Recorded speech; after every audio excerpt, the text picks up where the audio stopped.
दृष्टि आईएएस के audio article programme में आपका स्वागत है। आज का हमारा आर्टिकल इंडियन एक्सप्रेस में प्रकाशित लेख CBSE A plan for open book exams and what it means for students के सारांश पर आधारित है। इसमें टीम दृष्टि के इनपुट्स भी शामिल हैं। यह आर्टिकल सामान्य अध्ययन प्रश्न पत्र 1 के भारतीय समाज खंड से जुड़ा हुआ है। तो आइए आर्टिकल की शुरुआत करते हैं। कभी आपने सोचा है कि अगर परीक्षा के दौरान किताबें और नोट्स आपके सामने हों तो पढ़ाई का तरीका कितना बदल जाएगा? सुनने में आसान लगता है, लेकिन असल में यह उतना सरल नहीं है। यही बदलाव अब सीबीएसई लेकर आ रहा है। 2026-27 से कक्षा 9 में ओपन बुक असेसमेंट शुरू होंगे। मतलब परीक्षा के समय छात्र तयशुदा किताबें और नोट्स इस्तेमाल कर सकते हैं। यह फैसला अचानक नहीं हुआ। 2023 में एक पायलट प्रोजेक्ट के तहत कक्षा 9 और 10 में अंग्रेजी, गणित और विज्ञान और कक्षा 11-12 में अंग्रेजी, गणित और बायोलॉजी में ओपन बुक फॉर्मेट अपनाया गया। नतीजे आए तो पता चला कि शिक्षक भी इसके पक्ष में हैं और यह छात्रों के लिए एक नया अनुभव था। सबसे पहले समझते हैं कि आखिर ओपन बुक एग्जाम है क्या। जरा सोचिए, जब स्कूल में टीचर अचानक सरप्राइज टेस्ट ले लेते थे तब आप क्या करते थे? चुपके से किताब के पन्ने पलटने की कोशिश करते थे, दोस्तों से इशारे में मदद लेते थे, या फिर मन ही मन सोचते काश आज किताब खोलकर ही पेपर दे पाते? सच बताइए, कभी न कभी यह ख्याल जरूर आया होगा और शायद आपने दोस्तों के बीच इस पर चर्चा भी की होगी। ओपन बुक परीक्षा में छात्र एग्जाम के दौरान अपनी किताबें, नोट्स और तयशुदा स्टडी मटेरियल्स खोलकर उत्तर लिख सकते हैं। यह परीक्षा 2 प्रकार की होती है। प्रतिबंधित ओपन बुक एग्जाम, जिसमें केवल वही सामग्री ले जाने की अनुमति होती है जिसे परीक्षा आयोजित करने वाली संस्था ने पहले से मंजूरी दी हो, और मुक्त ओपन बुक एग्जाम, जिसमें छात्र अपनी मर्जी से कोई भी अध्ययन सामग्री हॉल में ला सकते हैं। तो चलिए अब जानते हैं कि आखिर ओपन बुक एग्जाम के उद्देश्य क्या हैं, या क्यों इसे भारतीय शिक्षा प्रणाली में एक परिवर्तनकारी कदम माना जा रहा है।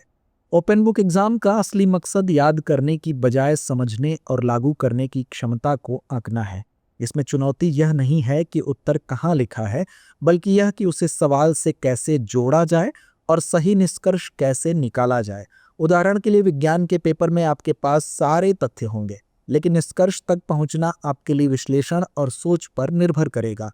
दुनिया में यह फॉर्मेट नया नहीं है। हांगकांग ने इसे 1953 में अपनाया। अमेरिका और ब्रिटेन में 1950 के दशक में इस पर प्रयोग हो रहे हैं। रिसर्च बताती है कि ऐसे एग्जाम में कमजोर छात्र भी अच्छा प्रदर्शन कर पाते हैं, क्योंकि यह सोचने समझने की क्षमताओं को मापता है, न कि सिर्फ रटने की। कोविड-19 के समय कई देशों और विश्वविद्यालयों ने इसे अपनाया। हालांकि इसके साथ कई चुनौतियां भी हैं। तो चलिए अब चुनौतियों को समझ लेते हैं।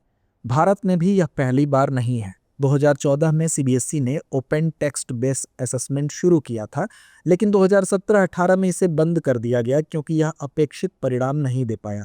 हालांकि कॉलेज और तकनीकी संस्थाओं जैसे आईआईटी दिल्ली, विश्वविद्यालय, जामिया जेएनयू ने समय समय पर इस फॉर्मेट को अपनाया। अध्ययन बताते हैं कि ओपन बुक एग्जाम छात्रों में तनाव कम करते हैं और उन्हें विचारों के बीच संबंध खोजने के लिए प्रेरित करते हैं। लेकिन विशेषज्ञ मानते हैं कि सिर्फ किताब खोल देने से सफलता नहीं मिलती। छात्रों को यह सिखाना जरूरी है कि सवाल को कैसे तोड़ा जाए, विचारों का विश्लेषण कैसे किया जाए और उत्तर में कैसे लागू किया जाए। तो व्यूअर्स, आज की चर्चा के लिए इतना ही। चलिए चर्चा को विराम देते हुए नोट करते हैं आज का सवाल। भारत में ओपन बुक परीक्षा प्रणाली को लागू करने के ऐतिहासिक और अंतर्राष्ट्रीय अनुभवों के संदर्भ में विश्लेषण कीजिए। इसमें इसके संभावित लाभ, सीमाएं और शिक्षा के गुणवत्ता सुधार में इसकी भूमिका पर चर्चा करें।